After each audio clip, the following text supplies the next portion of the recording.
Hey YouTube, Travis here with Nostalgic Duelist. Just wanted to give you a video for the channel.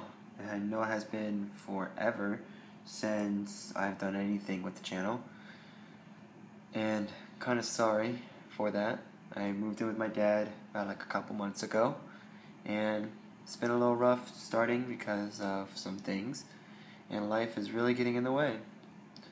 Just finally finished with college, so now I'll be able to be more open to you guys, and I can do more videos. I actually do have some videos. This is actually one of them, and I'm coming to give you the starter deck Kiba reloaded.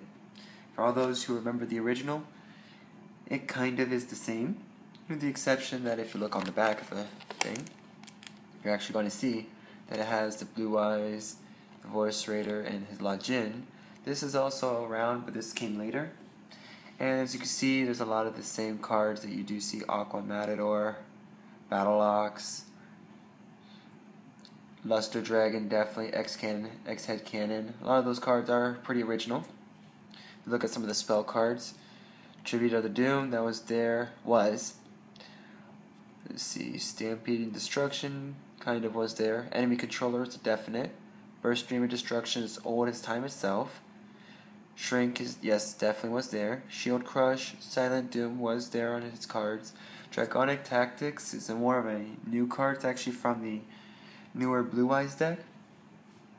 And for those who don't know what it looks like, it looks something, oops, sorry about that guys, it looks something like this. This is actually the new Saga Blue Eyes deck. So you're going to see Draconic Tactics in there. Otherwise, for his trap cards, Trap Hole is always with him. Sakuretsu Armor is always there. Widespread Ruin, definitely. Card is an amazing card, and I cannot believe that it has it. So without further ado, we're going to go ahead and open this baby up.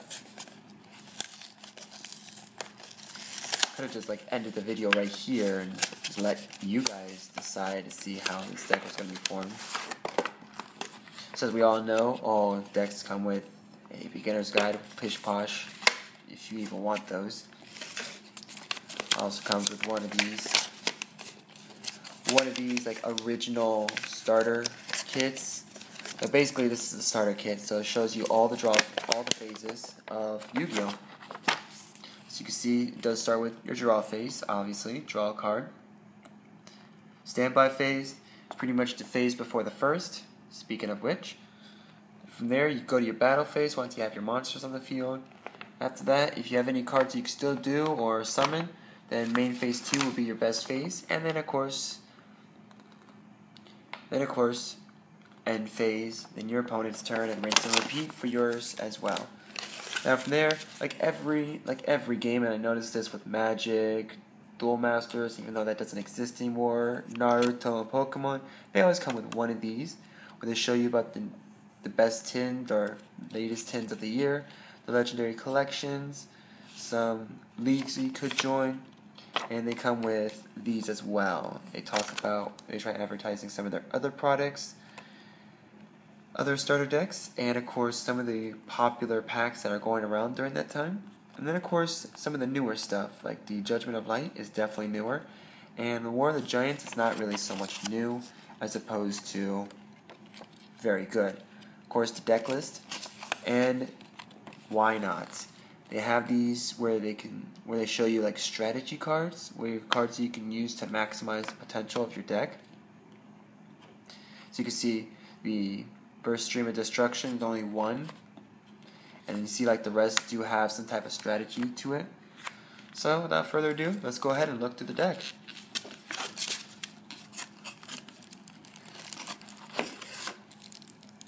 You can already see the Blue Eyes. I know guys, I'm taking my sweet time with this, but I want to save at the moment. I actually been waiting to do this video for a while, so sorry if I am taking sorry if I'm taking a lot of time. Oh my. So we already have either ultra rare or ultimate rare. Look at that. Oh my gosh. I might just have to add this to the book and replace it. So we got 2 Blue Eyes. It already did say on the back, as you remember, 2 Blue Eyes for the first 2 cards. Not knowing that one of them is actually a ultra or ultimate rare. Actually, I think this is the ultimate rare. So from there, we have a regular Blue Eyes. The Aqua Matador that I mentioned. La Gen, the Mystical Genie of the Lamp. A lot of these are his nostalgic cards from his original deck. Battle Ox. Opticyclops. Or Opticlops. I think it's Opticlops. The Dragon Dwelling in the Cave. That was his, but that came later. Same with Luster Dragon. This definitely came during the Domino City event. Mad Dog of Darkness is a pretty decent card. Oops. Too much of a reveal there. Voice Raider has been with him since the beginning. And then, of course, Alexandrite Dragon. Now this one, on the other hand, this one is new. I don't know why they have it in this deck, but maybe it was with him. Watt-tailed Dragon. As you can see, the lightning, yeah, the awesomeness, the nice drawing, the stats.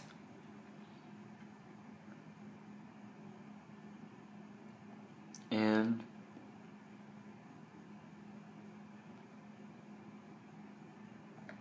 yeah, so this card basically tells about its past or history. Two-headed behemoth or behemoth. It's a decent card. I can't say it's really good, but it's decent. Yomi ship. I even have this card as old as time itself, and this is pretty decent anyways. As you can see, when this card is destroyed and sent to the graveyard, destroy the monster that destroyed this card. Simple. Death Feral Imp. I do not recognize if this. I don't remember if this card was in Kaiba's deck later on, but this is a very good card too. It flips, and you can target one card in your graveyard and shuffle it back in your deck. So if you have more than one, you can infinitely just bring back these cards. Kaiser Seahorse has been with them forever, and it's very good to summon the Blue Eyes. Chaos Necromancer, I don't recall if it has or not, but this is also very good to have because of its ability. It gains 300 attack for each monster or card in the graveyard. Blade Knight is a very unique card, and I do know that he did have this later on. And of course, it's all a matter about the amount of cards in your hand. I don't recognize if you had this card in the deck, but this is a very good set of cards. Well, starting set. Oh, look, just like I said. So the Horus, the Black Flame Dragon cards are very good because magic cards will not affect it once you can get it to evolve, and then of course it gets progressively stronger. Cybernetic Cyclopean. It's a very decent card. Gains 1,000 if there's no cards in your hands. Well, the chances of that is close to nil nowadays. Puppet Plant. I actually don't use plant cards, but there must be a reason for it being in here, so I'm just going to assume that it is decent in this deck. Death Mosquito. Of course, I don't use the plant cards. I definitely don't use any bug type cards. Thinking about making a insect deck, so it'll be interesting. Again, it was in here for a reason. There might be a reason why it's good in this deck. And of course, I see that there's counters on this, so the counter cards are very good, depending on how they're used. Tiger Dragon is a pretty decent card. And of course, if you summon this card through means of a dragon type, then you can destroy 2 face-down spell or trap cards. Now this card I have not seen at all. Vanguard of the Dragon. It's a very decent card, it looks like. Some decent stats. Send a dragon type monster from your hand to the graveyard. And the card gains 300 attack. Now that's a really good effect. If it gets destroyed, then you can special summon any dragon type monster from anybody's graveyard. So it acts like a monster reborn. Look at that, a card that works his way around the forbidden card. Divine Dragon's also in the Blue Eyes deck as well. Not this one. So this is a pretty decent card. Now this card, Interplanetary Purpley Thorny Dragon. That took me a while to get that name down. This card is very good because even though it's 2200, even though it's 5 stars, if a card's automatically destroyed, then this card is automatically summoned. So without further ado, we're going to go ahead and go to the magic cards, which they call spells. Dark Hole, always a must if you have a last resort. Soul Exchange, very good to have. I would recommend that card in the deck. Tribute of the Doom, I would also recommend because it does get rid of cards and it can be very helpful in your end. Rush Recklessly is a decent card if you want to have it. It's just a simple 700 boost. So, if you want it, it's good. If not, then that's okay. Mystical Space Typhoon, it's a must. Offerings to the Doom, it's good. And if you want to, you can have it in a deck. I recommend this card in the deck, especially if you're doing dragon types, because Stampede Destruction destroys magic type cards, or magic cards, and it also does 500 points of damage, but you must have a dragon type on the field to use that ability. Enemy Controller is a very good card as well. What it does is, it takes control of your monster, your opponent's monster of course, and or if you tribute this card, then you can destroy one monster on the field. Burst Stream of Destruction, obviously a deck like Kiba's cannot be complete without one of these and a Blue Eyes. If a Blue Eyes is present on the field, you can automatically destroy all the monsters on the field, but then in return, the Blue Eyes won't be able to attack, which is usually okay most of the time. Shrink is really good to have if you have a deck that's evenly distributed in strength, because you can take one face-up monster and half its attack. Shield Crush is always good if you want to destroy a monster. It destroys one monster that's in defense position. Silent Doom is a pretty decent card, but if you want a card to attack the moment it's summoned, then Silent Doom will not be your go-to card. Draconic Tactics, I do advise to have it in a deck if you are making a dragon deck. Now my deck does not have it because of special reasons and cases and scenarios. And the fact that the deck is complete, so it would not be feasible in the deck. But in a deck like this, it's a definitely good card. You just tribute 2 dragon monsters and special summon at level 8 from your deck. So let's just say you had 2 measly dragon types.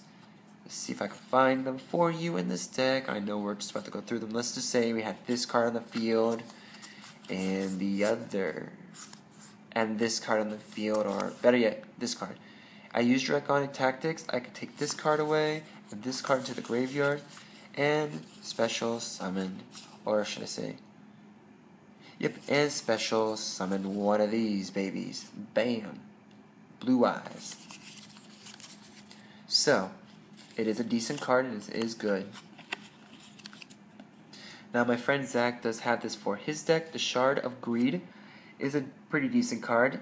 Each time you draw a card or you draw cards, if you normal summon during your draw phase, then you can place a greed counter on this card, and when this reaches 2 or more greed counters, you can take it to the graveyard and draw 2 cards. So this card would be best suited for a Exodia type deck if you choose to make it. I know that's what my friend did, and it does work in his favor.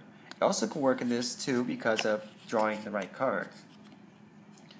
Trap Hole, Bottomless would be your better choice, but this card is nonetheless pretty good. Any card that's basically above 1,000 points attack, it's automatically destroyed. Sakuretsu Armor is a must-have for any deck if you choose to have a deck that wants to be defensive, wants to be both offensive and defensive. It destroys any card that's attacking your monster. Shadow Spell is a very unique card, only because you can activate it, you get to target a face-up monster, and it loses 700. It cannot attack or change the battle position. Basically, this card is open for debate in terms of whether or not it can be destroyed. Because not only can it attack, it cannot defend, and it loses attack points. So it's really risky business if you want to go crazy. It's usually good for stronger cards as well. Also, beware, if you're going to put a card like that in a deck, make sure that the card you use it on is not an effect monster. Or if it is an effect monster, it's not a card that will have some type of effect to you. Widespread Ruin, forget it. This card is an amazing card. It anytime your opponent declares the attack, which if they choose to attack you, you just simply destroy the monster with the highest attack. Now let's say you both had Dark Magicians. That will be a tie. So, in that case, then that would mean that you would have to choose which one you would destroy, or if you had copies of the same card on the field. Threatening Roar, a must-have if you want to prolong a duel. Oh. Calm down, Blue Eyes, calm down. Trust me. Birthright. Now, I have this card outside of this deck, and it's a very interesting card. Basically what it means is that when you activate this card, you basically, by targeting a normal monster in your graveyard, you can special summon the target in face-up attack position. When this card leaves the field, destroy the monster. When the monster leaves the field, destroy this card. Basically, it's another one of those Call of the Haunted. You bring a card back. If the card is destroyed, this card is destroyed. If the birthright is destroyed, then the monster is destroyed. Same thing. Which leads me to my last card, Damage Gate. Now, Damage Gate is a pretty interesting card.